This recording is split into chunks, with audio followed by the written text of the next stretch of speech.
Ya, selamat pagi pemirsa. Selamat berjumpa dalam Sunday with James Cohen Smith Windsor. Tadi habis ikut kajian yang tadi. Kajian bersama Fadilat Syekh Mahdi Muhammad Hafizahullah tentang hidup mulia bersama Al-Quran. Cuma karena durasinya tadi over ya, udah lewat syuruk, jadinya tidak ada sesi tanya jawab. Karena memang begitu sih ya di Al-Karim itu. Ya itu bisa plus bisa minus juga sih.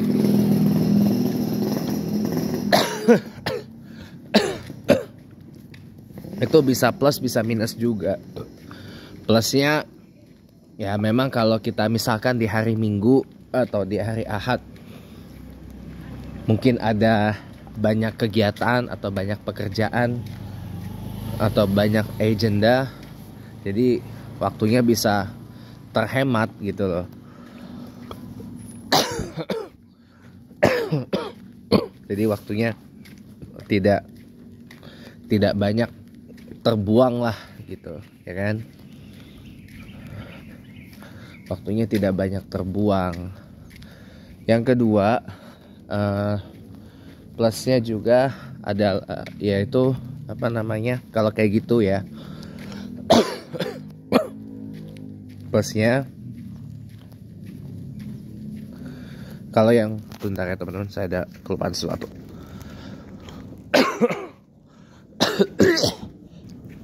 Sorry, maaf, welcome back. Tadi saya agak ada kelupaan sesuatu. Nah,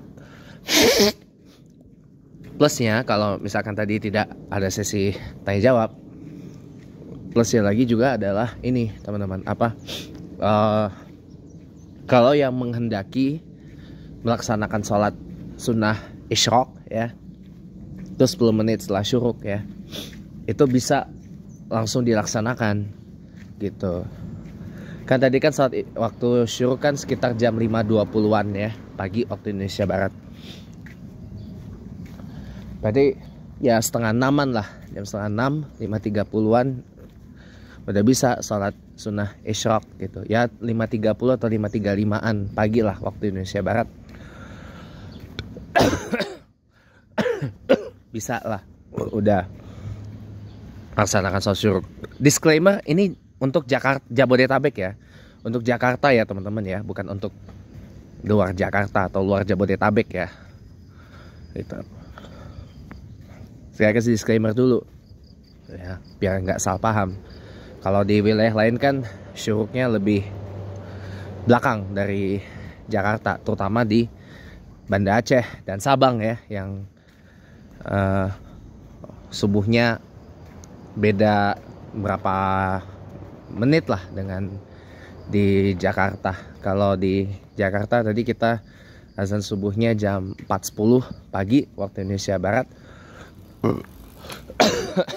Kalau di Banda Aceh dan Sabang mungkin sudah mendekat jam 5 pagi waktu Indonesia Barat. Atau saya belum lihat jadwal sholat lagi gitu teman-teman. Nah teman-teman semuanya ya, itu plusnya. Mungkin jadi kalau yang menghendaki sholat sunnah isyraq itu bisa langsung dilaksanain 10 menit setelah waktu syuruk itu masuk ya. Tapi kalau minusnya, jadi kita tidak punya kesempatan untuk belajar. Karena kan bertanya itu bagian dari belajar ya. Saya tidak menyalahkan sebenarnya para jamaah-jamaah Masjid Al-Karim Bintaro Permai yang ikut kajian subuh setiap ahadnya. Itu jarang ada yang bertanya atau bagaimana. Yang tanya cuma saya sama Bu Nina ya,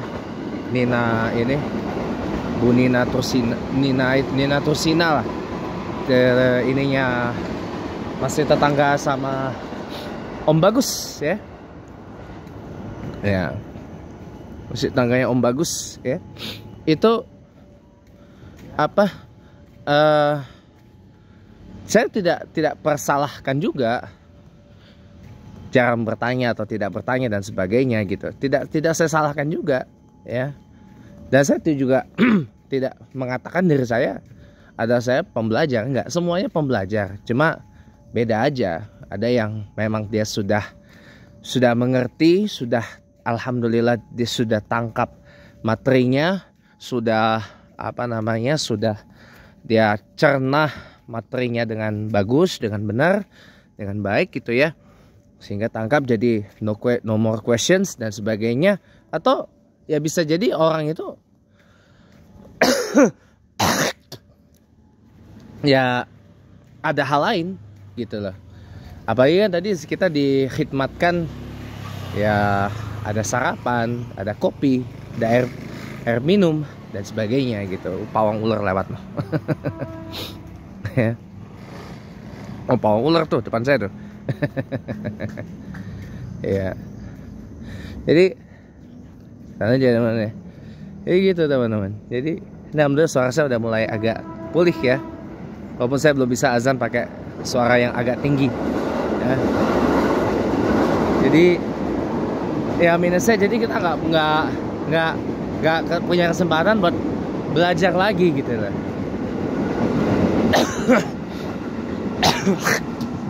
Karena bertanya itu juga merupakan bagian dari belajar menurut saya ya. Jadi harusnya sih nggak apa-apa kajiannya tadi sebenarnya over. Menurut saya nggak apa-apa. Menurut saya tadi kajiannya agak overtime, agak overrun, nggak apa-apa gitu loh. Nggak apa-apa sebenarnya. Dan harusnya jadi sebenarnya masih bisa dibuka sesi tanya jawab. Tapi Ustadz Rahman Hussein selaku ya PIC, person in charge, karena beliau juga merupakan kepala bidang dakwah di Masjid Al-Karim Bintaro Permai, Pesanggerahan Jakarta Selatan, itu tidak memberikan kesempatan buat tanya jawab. Jadi ya sudah, mau bagaimana lagi ya, kita sih hormat aja lah sebagai jamaah.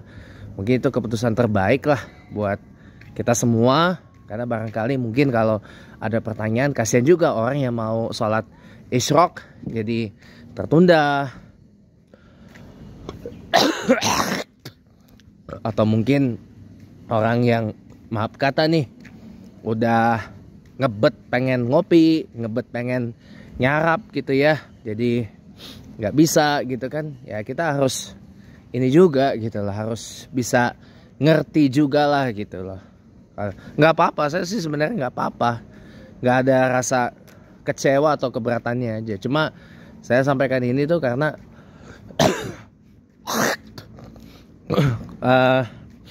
biar ini aja sih, biar ada keterbukaan aja sih ya, biar ada keterbukaan aja, biar ada saling inilah. Saya kan posisinya dalam hal ini kan cuma sekedar memberi dukungan dan kepercayaan kan kepada kepengurusan Masjid Al-Karim yang sekarang. Saya tidak di oposisi, enggak. Saya tidak di oposisi, tapi saya hanya sekedar memberikan dukungan dan kepercayaan aja. Kalau bagus pasti saya dukung, saya apresiasi, saya berikan jempol. Tapi kalau salah, nggak benar, nggak bagus, pasti saya kritisi. Pasti saya akan bikin konten seperti ini untuk memberikan kritik, memberikan masukan, untuk merosting atau memanggang dan seterusnya gitu. Dan itulah prinsip fundamental dari sebuah demokrasi. Itu teman-teman. Ya, demokrasi itu demos dan kratos ya. Sebuah ideologi pemerintahan yang mengagungkan kekuasaan yang berasal dari rakyat dan mengabdi kepada rakyat gitu. Nah, teman-teman semuanya, aduh ini saya masih dalam pemulihan suara sih. Makanya dahak-dahaknya keluar dulu semua nih. Iya. Iya. Jadi teman-teman ya, itu tadi ya minusnya sih kita nggak ada kesempatan buat belajar. Dan satu lagi minusnya adalah, nih biar fair ya, 22 ya, dan 21. Nih biar fair aja nih. Minusnya tadi kalau nggak ada tanya jawab karena kajiannya tadi overrun. Selain kita nggak ada kesempatan buat belajar ya. Minus yang kedua ya sebenarnya sayang aja gitu loh. Padahal kan dibalik tadi materi yang disampaikan yang cukup menarik tadi, sayang tidak di live stream kan karena memang kita nggak ada ya, nggak secanggih Masjid Jami Bintaro Jaya untuk melakukan siaran langsung live streaming ya, kajian-kajiannya ya. Resource-nya ada, bahan-bahannya sebenarnya udah ada, cuma orangnya kagak ada gitu loh. Orangnya kagak ada, orang yang mau ngelakuinnya kagak ada gitu loh. Yang mau bikin live streaming itu kagak ada ya. Orang buat ngehandle channel YouTube-nya nggak ada. Sebenarnya ada, cuma orang yang benar-benar mau istiqomah untuk nge-manage channel YouTube-nya Masjid Al-Karim itu yang mesti dicari. Kalau di Masjid Jami Bintaro Jaya kan resource-nya udah banyak itu ya. Ada teman saya di situ tuh, jadi bagian dari kaki tangan MJBJ, namanya Pak Arif. Rumahnya dekat Masjid Darussalamah ya. Dari jamaah juga dia tadinya. Nah, tidak di live stream kan, itu sayangnya. Karena memang nggak tahu lah ya, nggak tahu ya. Kita nggak bisa menyalahkan juga. Terutama saya nggak bisa menyalahkan juga. Wah ini begini macam-macam. Nah, nggak bisa saya main langsung ofensif, pak kayak gitu, nggak bisa saya.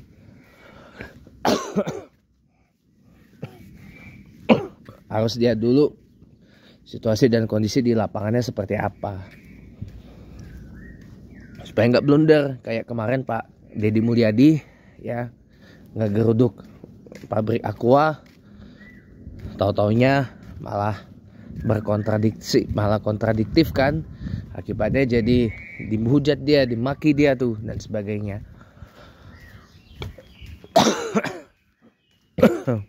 Makanya saya selalu bilang, kita sebelum ini lihat dulu kondisi dan situasi di lapangan. Kalau situasi dan kondisi di lapangannya memang bisa, ya udah kita jalan. Kayak tadi tuh saya diskusi ringan tuh sama Bu Nina tuh tentang ada wacana mau bikin grup apa itu, saya gak tahu lah itu ya. Ya itu apa. Saya bilang kan, ya realitanya di lapangan ya kalau birokrasinya begini, ya nggak apa-apa, birokrasi itu tantangannya. Memang kita bisa memotong birokrasi itu, cutting the red tapes itu istilahnya. Cuman gini, yang Bu Nina tadi saya bilang sama Bu Nina, kalau di lapangannya, ini fakta nyataannya, ya bapak-bapaknya cuma datang cuma buat mejeng doang. Mejeng, ngopi, nyarap, udah balik. Itu aja gitu loh. Jadi ya saya walau alam bisawab lah. Itu individu masing-masing. Ya. Kalau memang niatnya belajar ya alhamdulillah. Tapi kalau memang cuma niatnya seperti tadi yang saya sebut ya saya lihat aja. Begitu. Nah, jadi teman-teman, kita juga jangan terlalu ini juga sih, jangan terlalu ofensif juga gitu. Karena kalau terlalu ofensif bisa fatal juga gitu. Kayak tadi ya, saya tahu lah itu mungkin udah sangat ofensif banget lah gitu. Saya tahu banget itu. Kayak tadi saya di-warn sama Bu Nina, kali ini jangan memojokkan lah itu ya. Saya kalau nanya tuh nggak pernah memojokkan, nggak pernah saya. Jadi kalau saya perlu sebut.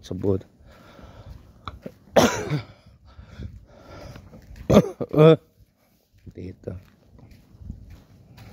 Tapi itu pun saya sensor beberapa. Gitu. Ya.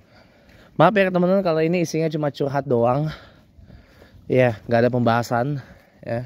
Tapi teman-teman jujur saya cuma pesan satu. Ya, teman-teman, namanya belajar itu wajib. Thalabul ilmi faridatun ala muslimin wal muslimat. Kita bisa belajar dari siapa aja.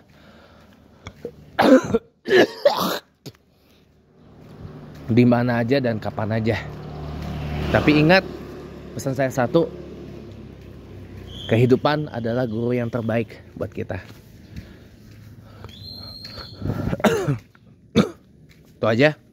Maaf, saya lagi agak kurang sehat, masih agak kekenyangan. Padahal tadi saya makan dikit loh. Demikian teman-teman, ini nggak akan saya lanjutin ke part berikutnya karena habis ini saya mau langsung melakukan beberapa aktivitas di rumah. Selamat pagi, sampai ketemu lagi minggu depan ya.